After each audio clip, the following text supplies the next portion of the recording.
हाँ हो गया, पढ़ा हो। ठीक है।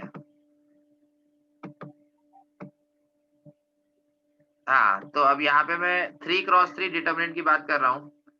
तो अगर 3x3 डिटर्मिनेंट की बात करें तो A11, A12, A13, फिर A21, A22, A23 और A31, A32, A33। तो यहाँ पे अगर पहले मैं रिप्रेजेंटेशन समझा देता हूँ। अगर Aij लिखा है, इसका मतलब जो एलिमेंट है वो ith ith रो में है और jth कॉलम में है। ठीक है? इन अदर वर्ड्स अगर A11 की बात करें, तो वो एलिमेंट जो फर्स्ट रो में होगा और फर्स्ट कॉलम में होगा। ठीक है? A11 का मतलब क्या है? वो एलिमेंट जो फर्स्ट रो में होगा और फर्स्ट कॉलम में। तो यहाँ पे फर्स्ट रो ये है, ये वाली रो है फर्स्ट रो, R1। और फर्स्ट कॉलम क्या है? फर्स्ट कॉलम ये वाला है, C1।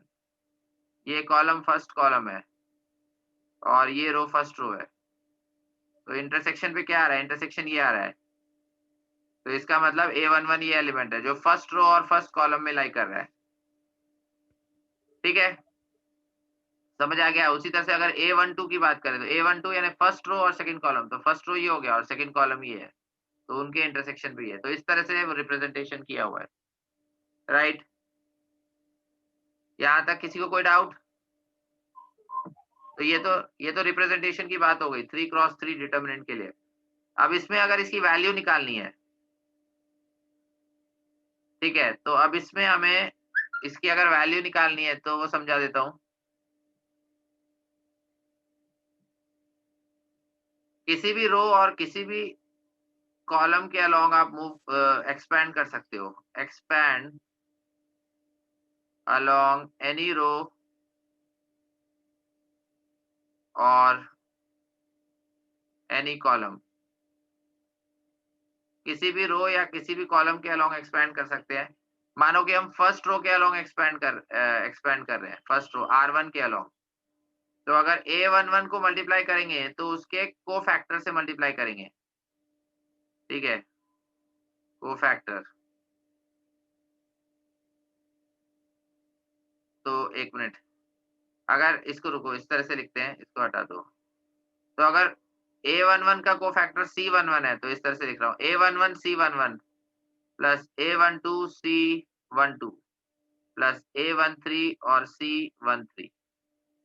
ठीक है? तो अगर फर्स्ट रो के अलोंग हम मूव कर रहे हैं, तो फर्स्ट रो हमारे पास A11, A12 और A13 ये एलिमेंट्स आएँगे। तो हर एलिमेंट को उसके कोफैक्टर से मल्टीप्लाई करना है। करेक्ट?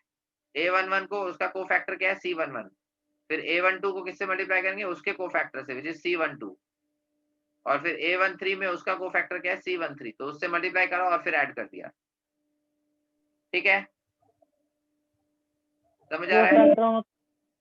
हाँ, अभी समझा रहा हूँ। कोफैक्टर समझा रहा हूँ। ठीक है? अब एलिमेंट्स तो आपको डिटरमिनेंट में गिवन रहेंगे, तो एलिमेंट तो पता है, लेकिन अब हर एलिमेंट को आपको उसके कोफैक्टर से मल्टीप्लाई करना है, तो आपको कोफैक्टर निकालना आना चाहिए। ठीक है? तो कोफैक्टर निकालने के लिए कोफैक्टर अगर निकालना है C11, तो जनरल फ़ॉर्मूला अगर देखें Cij, अगर I jth एलिमेंट पे कोफैक्टर, तो उसका फ़ॉर्मूला होता है -1 की power I plus j into Mij। ठीक है? जहाँ पे Mij क्या है? Mij बोलते हैं माइनर। जो ith और jth एलिमेंट पे प्रेजेंट एलिमेंट है, उसका माइनर होगा। और Cij क्या है? Cij है कोफैक्टर। Cij क्या है? Cofactor of Aij।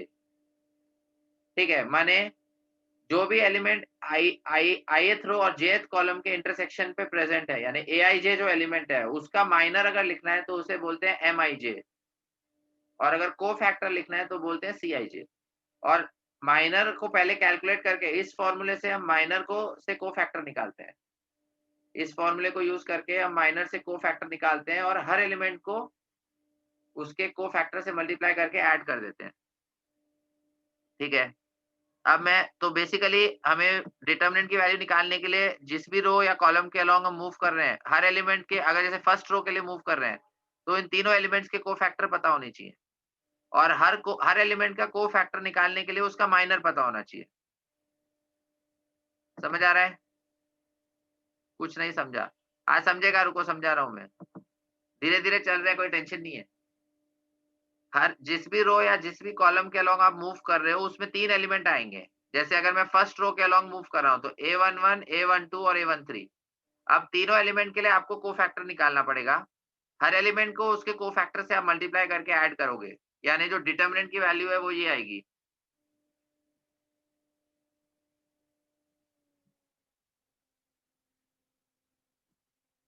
डिटरमिनेंट की जो वैल्यू है वो ये आएगी।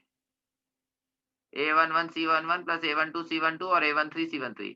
और हर एलिमेंट के कोफैक्टर निकालने के लिए उस कोफैक्टर के लिए आपको माइनर निकालना पड़ेगा। ये माइनर है। अब माइनर कैसे निकालते हैं? तो अगर माइनर जैसे फर्स्ट एलिमेंट के लिए बता रहा हूँ, जैसे M11 अगर हमें निकालना है फर्स्ट एलिमेंट, तो अगर A11 के लिए माइनर निकालना है तो उसका वो जिस रो में है यानी R1 और जिस कॉलम में है यानी C1 उसको हटा दो।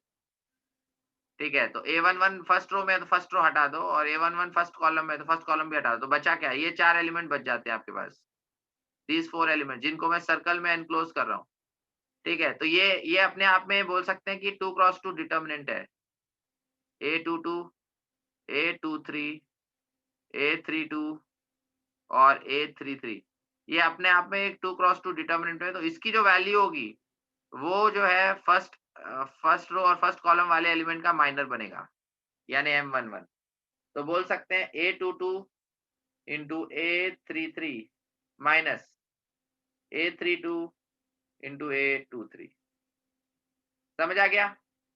A22 into A33 minus A32 into A23। ये आपके पास M11 यानी first row first element first column का जो एलिमेंट है, उसका माइनर आएगा। ठीक है?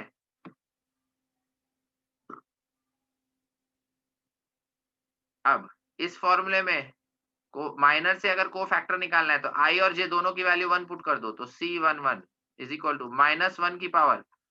अब I और J दोनों की वैल्यू 1 है, तो I भी 1 है, J भी 1 है, तो 1 + 1 क्या हुआ? 2। तो -1 की पावर इवन नंबर +1 होता है, तो -1 का स्क्वायर 1 हो गया, यानी ये M11 ही आ जाएगा। तो यहाँ पे फर्स्ट रो और फर्स्ट एलिमेंट वाला जो एलिमेंट है उसके लिए माइनर और कोफैक्टर सेम है। उसके लिए माइनर और कोफैक्टर सेम है। तो जो आपने माइनर निकाला है वही C11 बनेगा। तो उसको यहाँ पे सब्स्टिट्यूट कर देंगे इस जगह। समझ आ रहा है? इसकी वैल्यू इधर सब्स्टिट्यूट कर देंगे। ऐसे ऐसे A12 के लिए C12 निकालेंगे और फिर A13 के लिए C13 निकालेंगे और फिर इस पूरे एक्सप्रेशन को निकाल के ये पूरा डिटरमिनेंट आ जाएगा। ये पूरा जो वैल्यू आएगा ये 3 क्रॉस 3 डिटरमिनेंट की वैल्यू होगी। समझ आ गया कैसे किया मैंने? Yes sir. किसी को कोई डाउट?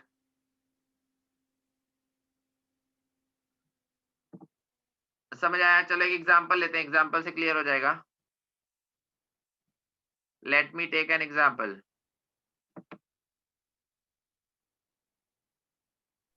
सर ब्लू पेन भी है, ब्लू पेन यूज करो। हाँ, अलग-अलग कलर एक्सप्लोर कर रहा हूँ मैं। एग्जांपल सिर्फ रेडी किया अब तक। क्या? हाँ, अभी तक रेडी किया है। लाइट कलर यूज करने का वैसे मतलब भी नहीं है। आपका फेवरेट है। नहीं, लाइट कलर यूज़ करने का मतलब नहीं है। डार्क में क्या है समझ में आता है ना, वो क्लियरली एक्सप्लेन होता है। लाइट कलर में क्या है फिर अगर पीछे स्टूडेंट का बैकग्राउंड डार्क कर दो। हाँ, अच्छा, बैकग्राउंड ब्लैक कर और फिर येलो, लाइट ब्लू, व्हाइट इस कलर से लिखो। वैसे भी आपको चश्मा है सर। हाँ, चलो ठीक है एग्ज़ाम्पल लेते हैं। जैसे 3 क्रॉस 3 बात करें 1, 2, 5, 6, 7, 3, 11, 9, 4 ठीक है? तो अब इसकी सपोज़ ये डिटरमिनेंट है A कैपिटल A, तो इसकी हमें वैल्यू निकालनी है। तो अब अगर इसकी वैल्यू निकालनी है, तो सबसे पहले आपको डिसाइड करना है कि आपको किस रो या किस कॉलम के अलोंग मूव करना है। First you have to decide you have to move along which row. ऐसे ज़रूरी नहीं है फर्स्ट रो ही, आप कोई भी रो सेलेक्ट कर सकते हो, कोई भी कॉलम सेलेक्ट कर सकते हो, आपकी चॉइस है।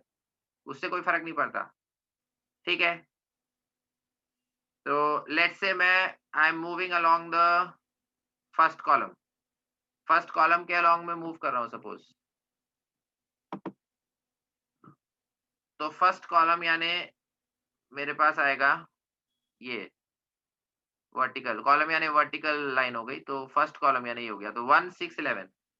तो 1 के लिए 1 A11 पोजीशन पे है तो उसका कोफैक्टर होगा C11। फिर 6 A21 पोजीशन पे है तो उसका कोफैक्टर होगा C21। और फिर 11 A31 पोजीशन पे है तो उसका कोफैक्टर होगा C31। Third row first column, correct. तो 1 into C11 plus 6 into C21 plus 11 into C31, answer 134। Okay, हाँ जिसको आता है अच्छी बात है, मैं मतलब नहीं समझ में आया तो इसको एक्सप्लेन कर रहा हूँ। ओके, सिंपल है वैसे, आपको हो सकता है आपने पहले भी सीखा हो।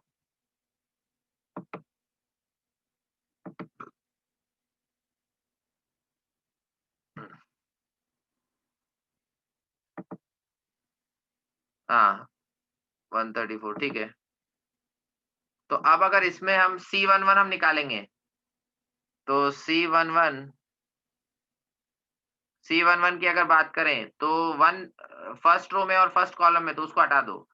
तो 7 3 9 4 इसका डिटरमिनेंट निकालेंगे। तो 7 into 4 क्या हुआ 28 माइनस 9 into 3 27, 28 माइनस 27 1, यानी C11 की वैल्यू आ गई। सॉरी ये M11 है, नॉट C11, ये M11 है माइनर। अब C11 और M11 निकालेंगे तो C11 होता है -1 की पावर I प्लस j यानी 1 + 1 इंटू M11। तो -1 के स्क्वायर ये +1 ही आ जाएगा, यानी M11 के इक्वल ही है, तो C11 भी 1 आ गया। अब C21 की बात करें तो C21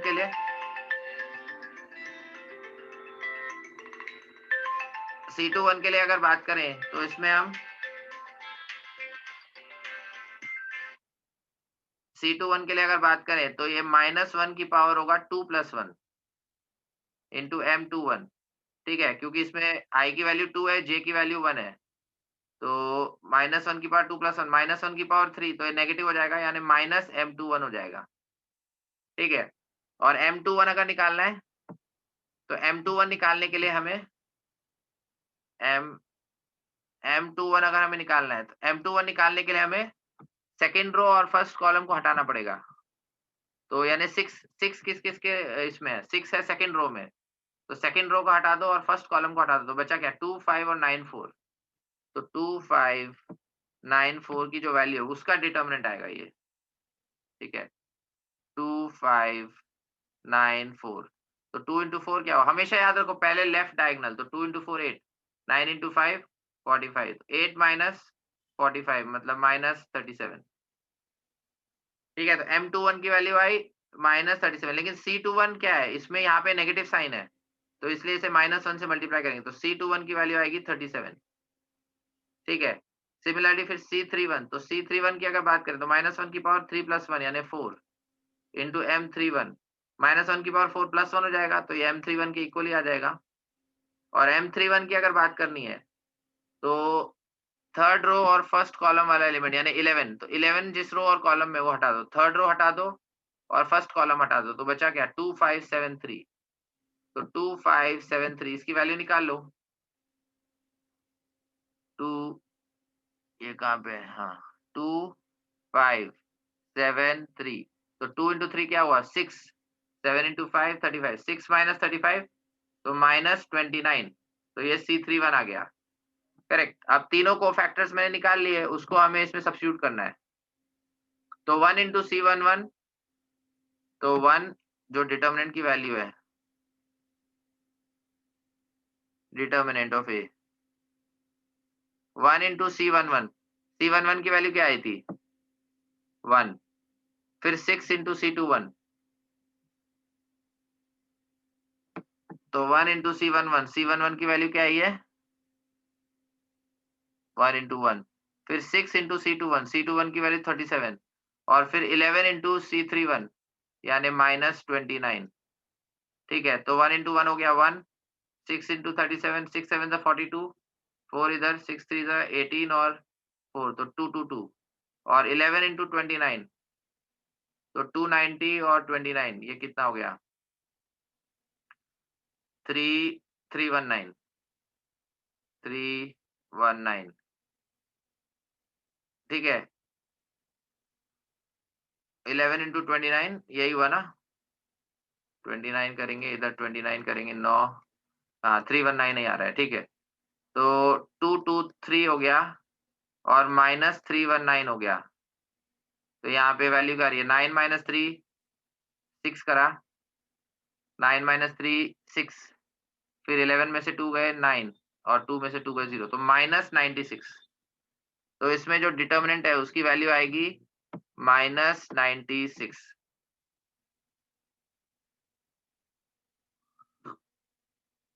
समझ आया?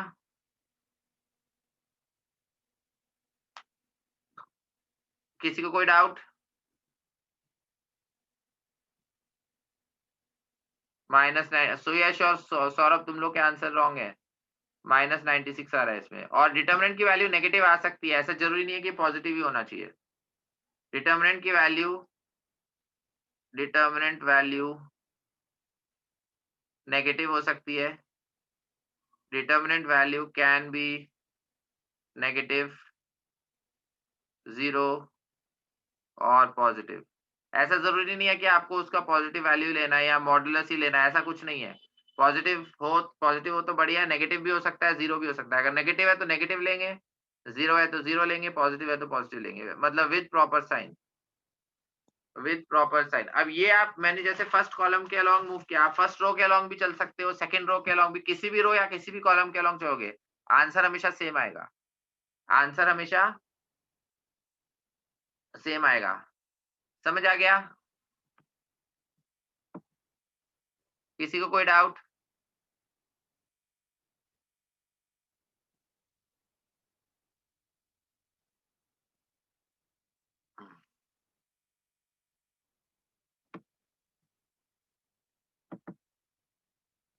ओके ठीक है, फिर आज की क्लास में जल्दी खत्म कर रहा हूँ, थोड़ा मुझे काम है, फिर आज रात में मैं वीडियो अपलोड कर लूंगा। ओके, और कल तो संडे है, फिर मंडे को मिलते हैं। Okay, thank you.